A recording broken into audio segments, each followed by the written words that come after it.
Olá, seja bem-vindo a mais um devocional de advento do Ministério Fiel. Que alegria poder refletir sobre o nascimento do nosso Salvador. Eu quero refletir com você hoje sobre o primeiro versículo do primeiro capítulo de Mateus, que diz assim: Livro da genealogia de Jesus Cristo, filho de Davi, filho de Abraão. É tão belo como Mateus, como um escritor tão sagaz, tão apto, capacitado pelo Espírito Santo, em uma só frase, resgata toda a dimensão do Antigo Testamento para mostrar que esse que vem, e ele vai trazer uma genealogia depois disso, é o cumprimento das maiores profecias e expectativas de todo o Antigo Testamento. Perceba que o texto começa dizendo livro da genealogia, livro do Gênesis. Mateus é intencional aqui a usar a mesma linguagem do primeiro livro da Bíblia, o livro de Gênesis. Ele quer mostrar algo importante aqui, que em Jesus Cristo, um novo Gênesis está acontecendo. Ou seja, ele está ligando aqui Jesus com Adão. Perceba um pouco sobre quem era Adão. Adão, Deus cria do pó. Deus cria ele do pó, sopra Espírito sobre ele, Adão se torna alma vivente. É alguém que dá humildade, mas pelo Espírito se torna agora sacerdote do Jardim do Éden. Deus coloca Adão no Jardim do Éden e pede para ele cultivar e guardar. Esses termos são usados juntos só mais uma vez na Escritura, quando se refere ao trabalho dos sacerdotes no templo. Adão, então, era como um sacerdote cuidando do templo jardim, do templo Éden. E ele deveria, então, servir ao Senhor, adorar ao Senhor, expandir a presença de Deus, a glória de Deus, o reino de Deus sobre o mundo, que era o jardim, e proteger o jardim de ameaças externas. Mas nós sabemos que Adão falhou em sua missão. Adão, então, ele não protege o jardim, a serpente entra, engana sua esposa e ele se deixa enganar, toma do fruto, se rebela contra Deus. E o resultado, então, é que ele é exilado, ele é expulso da presença de Deus, expulso do jardim, expulso do templo jardim. O homem está agora afastado da presença de Deus. E vem a expectativa. Como será que o homem será restabelecido à presença de Deus novamente?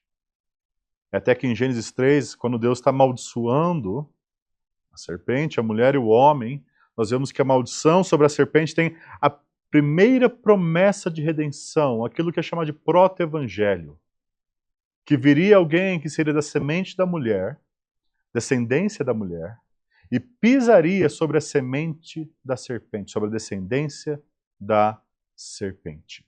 Mas isso com um grande custo, porque ele seria mordido e então também morreria. Ou seja, uma vitória através da morte. O tempo segue até que Deus chama um outro homem para si, para estabelecer uma nação. E nós lemos aqui no texto que Jesus é filho de Abraão.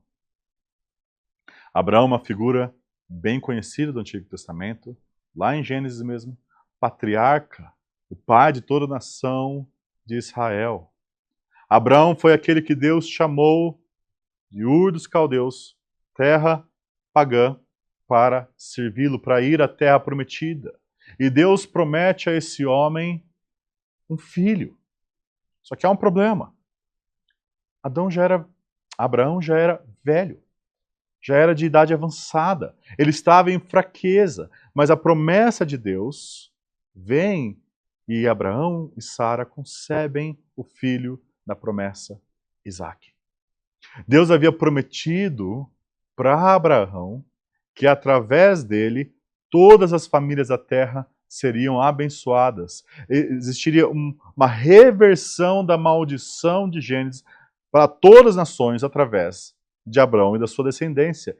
Deus promete a Abraão a terra, filhos e filhas da descendência mais numerosa que as estrelas dos céus e a areia do mar. E a nação segue, a nação cresce, até que Israel pede um rei. E nós vemos que o texto de Mateus diz que Jesus é filho de Davi. Lembra? Quando Israel pede um rei, pede isso em rebelião contra o Senhor, em rebeldia contra o Senhor.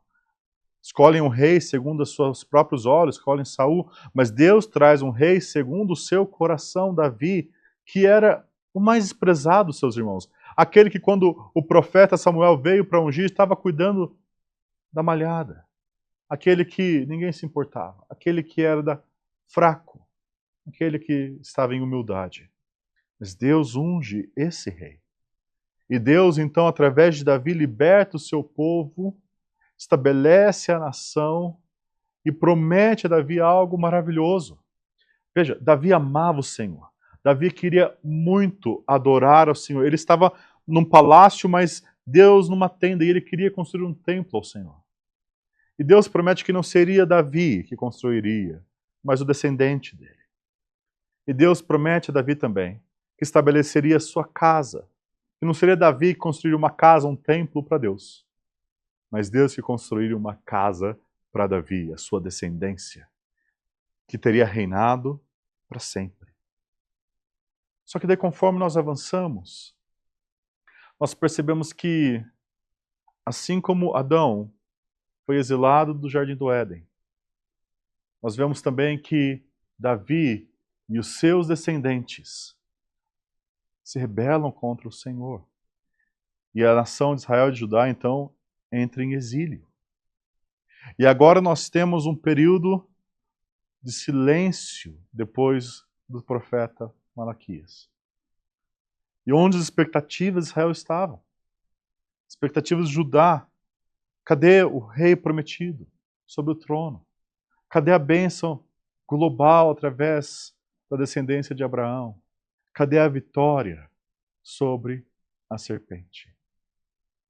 Depois de 400 anos, nós vemos se cumprindo nessa promessa. Livro da genealogia de Jesus Cristo, filho de Davi, filho de Abraão. Ele é o cumprimento das expectativas de todo o Antigo Testamento. Ele é aquele que veio para, na cruz, ao custo da sua vida, vencer a serpente. Ele é aquele através do qual todas as famílias da terra seriam abençoadas através da proclamação do Evangelho. E ele é aquele que sentaria no trono de seu pai, Davi, assumiria o trono, foi ressuscitado, exaltado até os céus e assentou-se à destra de Deus. E reina. Mas tem algo mais que esse texto nos ensina. Se nós formos lá para o final do Evangelho de Mateus, lá em Mateus 28, conforme Deus está dando, através de Jesus, a grande comissão, Jesus diz para os seus discípulos irem por todo mundo, fazerem discípulos. Por quê? Porque ele recebeu toda a autoridade. Porque ele é o filho de Davi, que recebeu toda a autoridade sobre céus e terras. Ele senta sobre o trono e com autoridade real ele envia os seus representantes, os seus discípulos, para fazerem súditos, discípulos.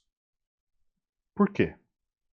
Para que todas as nações pudessem ser alcançadas pelo Evangelho, fossem batizadas, fossem incluídas na aliança do Senhor, fossem abençoadas, para que a promessa de Abraão fosse cumprida. E assim, a vitória de Deus fosse estabelecida sobre toda a terra. Perceba então algo interessante aqui. Quando nós nos juntamos à comissão que Jesus deixou, quando nós lembramos que Ele é o Messias prometido no Natal, nós precisamos lembrar também que quando nós nos tornamos discípulos dele, e vivemos na missão que Ele nos deu, nós estamos continuando, dando cumprimento a todas as promessas e expectativas do Antigo Testamento. Jesus é Rei, filho de Abraão, filho de Davi, o segundo Adão, aquele que nos dá propósito, aquele que nos insere na história da redenção e nos envia. Neste Natal, conforme nós refletimos sobre o nascimento de Jesus, lembre que isso tem uma aplicação para você. Se você está em Jesus, você foi inserido na grande história de toda a Escritura.